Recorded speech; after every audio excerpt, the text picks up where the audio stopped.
नमस्कार मैं आपका दोस्त और होस्ट संदीप दुबे आया हूँ एक नई वीडियो के साथ, जिसमें आज हम चर्चा करेंगे कि ईरान के ऊपर जो इज़राइल और अमेरिका ने हमला किया और इन करीब 12 दिन के हमले के बाद जो सीज़ फायर हुआ, उसके बाद भी अमेरिका बेचैन क्यों है? सिर्फ अमेरिका ही नहीं, इज़राइल भी बहुत बेचैन है क्योंकि इनका जो टारगेट था, वो अभी पूरा नहीं हुआ है।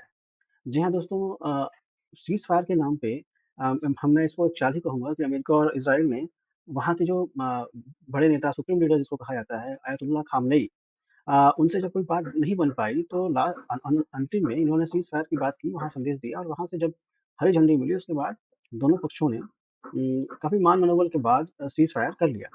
लेकिन इस सीज़ फायर के पीछे की जो हकीकत थी, ऐसा बताया जाता है कि अमेरिका और इज़राइल ये चाहते थे कि सीज़ फायर के बाद वहाँ के supreme leader Ayatollah Khamenei bunker से बाहर आएँगे और उसके बाद हो सकता है कि इज़राइल या अमेरिका उनको हंट डाउन कर देता, यानी कि उनको मार गिराता। लेकिन ऐसा नहीं हुआ है। पर ईरान थोड़ा सजग दिखाई पड़ रहा है, शायद यही वजह है कि अ, सीज़ फायर होने के बावजूद अब तक अयातुल्लाह खामेनेई बंकर से बाहर नहीं आए हैं। वो अभी भी अज्ञात स्थान पे हैं, बंकर में हैं या कहीं भी हैं, लेकिन वो अज्ञात स्थान पे हैं और उनकी उनके इस तरह से अंडरग्राउंड रहने को लेकर और रहने पर अमेरिका और इज़राइल दोनों और भी परेशान हो चुके हैं। उन्हें डर है कि कहीं ऐसा ना हो कि अभी ईरान अमेरिका और इज़राइल के खिलाफ युद्ध की तैयारी में जुटा हुआ हो।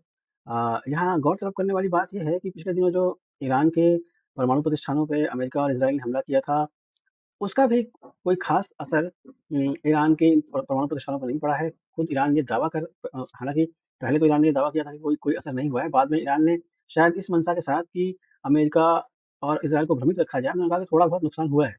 और जो पुष्ट-अपुष्ट खबरें आ रही हैं, उनमें ये बताया जा रहा है कि यूरेनियम तो वहाँ से पहले ही निकाल लिया गया था और जो इंसुलेटर्स होते हैं, जिनके माध्यम से कि यूरेनियम को साफ़ किया जाता है या और मशीनरीज़ होती हैं, उनको भी कोई ख़ास फ़र्क नहीं पड़ा है। खुद इज़राइल भी कह रहा है कि उसने ईरान के इस परमाणु कार्यक्रम को 5 महीने पीछे ढकेल दिया है। अब परमाणु बम बनाना कोई रातों-रात बनाने वाली कोई चीज़ तो है नहीं। 5 महीने या 6 महीने पीछे करने से कोई विशेष अंतर नहीं पड़ता है, लेकिन कुल मिला के जो परिदृश्य बन रहा है, वो परिदृश्य ये बन रहा है कि कहीं न कहीं एक शंका का माहौल है, जिसमें कि अमेरिका और इज़राइल दोनों पड़े हुए हैं और शंकाग्रस्त हैं, इस बात को लेकर कि कहीं ईरान दोबारा से युद्ध की तैयारी करके उन पे कोई बड़ा हमला ना कर दे। अब इज़राइल और अमेरिका के जो सीक्रेट एजेंट हैं, ऐसा कहा जा रहा है, वो खामेनेई की लोकेशन जानने में जुटे हुए हैं, क्योंकि उनको उनको भी पता है कि जब तक खामेनेई ज़िंदा है, ये युद्ध रुक तो गया है, लेकिन खत्म नहीं हो सकता। अब उनका ये जो है अ तो खामनेई उधर जो है ईरान में भी खामनेई को इस बात का डर है कि कहीं युद्ध विराम के बहाने अमेरिका और इज़राइल उनकी हत्या ना करा दें, इसलिए वो भी काफ़ी सतर्क बताए जा रहे हैं। दूसरा जो इसमें तथ्य निकल के सामने आ रहा है, वो ये आ रहा है कि 13 जून यानी कि करीब 13-14 दिन पहले खामनेई आखिरी बार बाहर देखे गए थे। जो रिपोर्ट्स आ रही हैं, वो रिपोर्ट्स ये बता रही है कि 13 जून को आखिरी बार सार्वजनिक तौर पे खामनेई को देखा गया था, उसके बाद से वो अंडरग्राउंड हो गए थे। अब उसके बाद से उनका जो केवल वीडियो मैसेज ही सामने आ रहा है और वो भी जो मैसेज आ रहे हैं वो प्री रिकॉर्डेड है, यानी कि अगर किसी लोकेशन पे वो रिकॉर्ड कर रहे हैं तो उस लोकेशन पे वो छोड़ दे रहे हैं। उसके बाद करीब 1-2 दिन के बाद उस वीडियो को रिकॉर्ड किया जा रहा है। अब इसके अलावा 24 जून को खामेनेई का टेक्स्ट मैसेज भी जारी हुआ था और उसमें पहली बार उन्होंने युद्ध के प्रति अपनी प्रतिक्रिया दी थी और अब लेकिन ये भी कहा जा रहा है कि खामेनेई ये मैसेज खुद खुद दे रहे हैं या उनका कोई सोशल मीडिया हैंडलर है, वो दे रहा है, इसकी भी तस्वीर साफ नहीं है। खामेनेई का सामने न आना तो शंका भी पैदा कर रहा है, क्योंकि कई जगहों पे जो अमेरिकी और इज़राइली अटैक हुए हैं, उनमें ये कहा जा रहा है कुछ ऐसे बंकर थे जिनमें कि इज़राइल को इस बात का अंदेशा था कि खामेनेई वहाँ छुपे हो सकते हैं, वहाँ पर भी स्ट्राइक किया गया है। लेकिन अब उस स्ट्राइक के बाद कुछ ऐसे एम्बुलेंस वगैरह भी देखी गई थी, जो कि राजधानी तेहरान से के आस-पास ही ये लोकेशन थी जहाँ पे अटैक किया गया था। तो कुछ लोगों का तो ये भी कहना है कि हो सकता है कि खामेनेई घायल हो या हो सकता है कि मार मार दिया गया हो। तो अब जो मैसेज आ रहा है वो पहले के मैसेज आ रहे हैं या टेक्स्ट मैसेज आ रहे हैं। लेकिन अभी तक इसकी पुष्टि नहीं हो पा रही है कि आखिर मामला है क्या? वास्तव में वो अंडरग्राउंड है या घायल हैं या क्या बात है? अमेरिका और इज़राइल इसकी पुष्टि करना चाह रहे हैं। क्योंकि वास्तव में ईरान ईरान में जो अमेरिकी और इज़राइली अटैक था अ, वो केवल केवल परमाणु बम को लेके नहीं है, वो वहाँ पे एक रेज़िम चेंज करने को लेके भी है। और जब तक खामेनेई ज़िंदा है, तब तक वहाँ रेज़िम चेंज करना रेज़िम को वहाँ पे वहाँ शासन सत्ता को में बदलाव करना ये बहुत मुश्किल बात लगती है। तो इस वहाँ अगर कोई परिवर्तन करना है तो खामनेई को पहले हटाना पड़ेगा रास्ते से और खामनेई को हटाना बहुत टेढ़ी खीर है। अभी वहाँ क्लियर ही नहीं हो पा रहा है कि वास्तव में खामनेई है क्या, कहाँ जिंदा भी है या वो मर गया है या घायल है।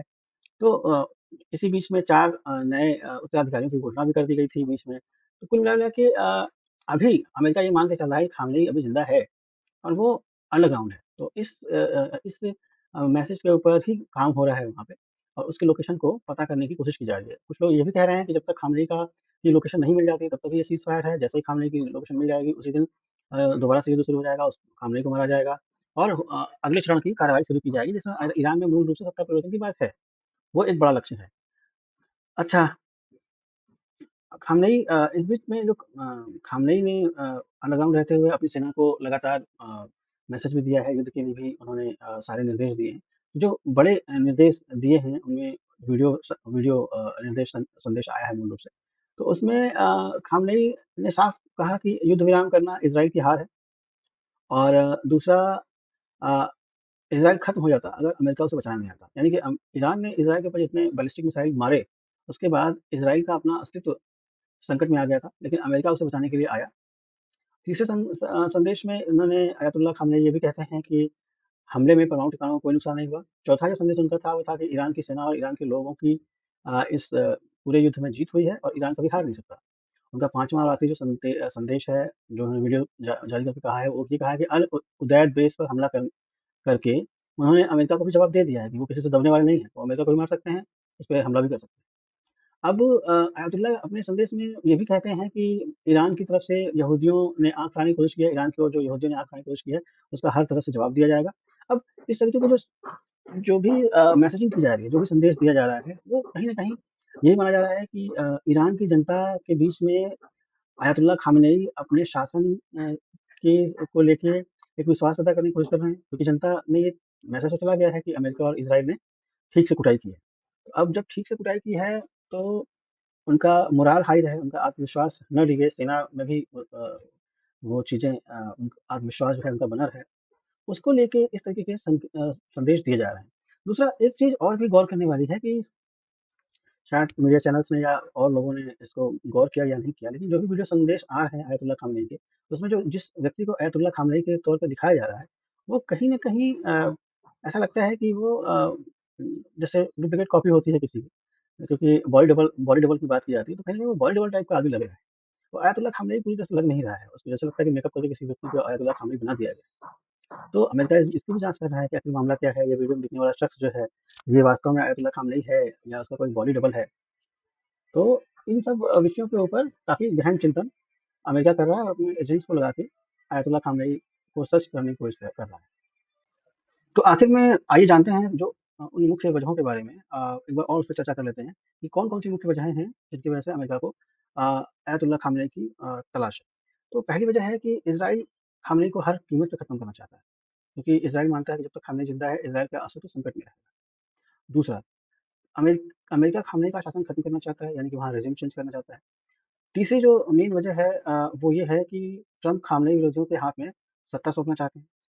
इज़राइल के अलावा अमेरिका भी चाहता है कि वहाँ रेज़िम चेंज हो जाए। और जो चौथी मुख्य वजह बताई जाती है, वो ये है कि अमेरिका ये मानता है कि जब तक खामनेई को मारा नहीं जाता या उसे पकड़ा नहीं जाता, ये पूरा ऑपरेशन जो इन्होंने चलाया था इज़राइल के खिलाफ, वो अधूरा रहेगा।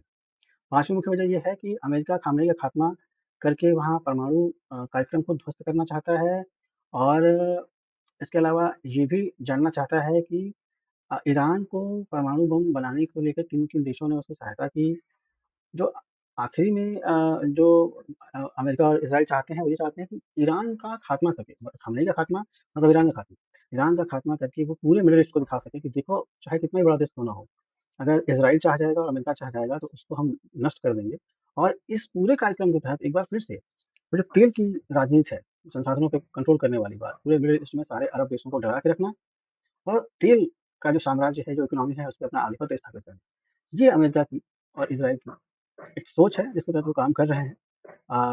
इंटरनेशनल डेवलपमेंट में आगे जो भी डेवलपमेंट सामने आएगा, उसको लेकर मैं एक बार फिर से आपके सामने आऊँगा और उसपे हम लोग चर्चा करेंगे। अगर हम मेरा ये वीडियो आपको पसंद आया हो, तो प्लीज़ लाइक और सब्सक्राइब ज़रूर करिए। धन्यवाद।